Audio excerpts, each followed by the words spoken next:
back to ILTV on the Hour. We're live from Israel, bringing you the biggest headlines of the region. I'm Devo Klein, and here is your roundup of the latest developments coming out of Israel. The Islamic Jihad have transferred what they claim is the body of a slain hostage to the Red Cross. Hamas claims the body was discovered during searches in northern Gaza, and the Red Cross is already transferring the body to Israel. But without forensic testing, there is no guarantee that the remains belong to that of Israeli hostage Master Sergeant Ran Gvili or Thai national Sudthisak Rintalak. This morning, Israel announced that the remains delivered by Hamas yesterday have undergone forensic testing, and examiners discovered that the remains did not belong to either of the remaining two hostages. The families of both have been updated.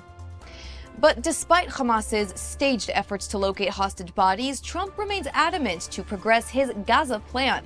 New details emerging from yesterday's phone call between President Trump and Prime Minister Netanyahu indicate that regional peace is still very much on the agenda for the American president. Trump reportedly pressed Netanyahu to be, quote, a better partner in moving forward on the Gaza agreement. The two discussed the fate of the trapped terrorists in Rafah, but also discussed developments in Syria. After the phone call, Netanyahu's position has reportedly softened.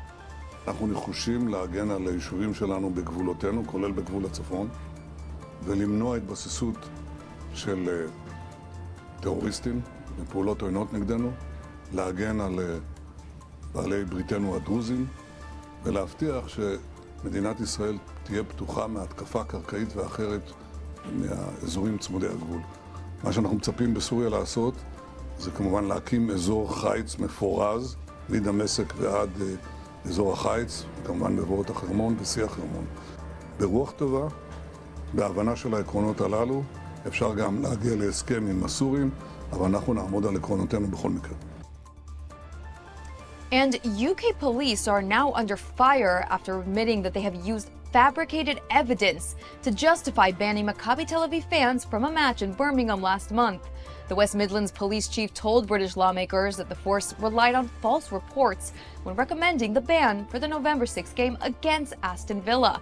The dossier claimed Maccabi fans were involved in violence in Europe, including a 2023 match against West Ham United that never happened.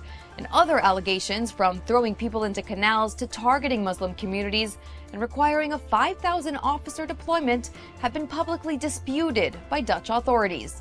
The admission has triggered outrage, with critics saying Israeli fans were unjustly barred based on misinformation and that the police risked undermining public trust.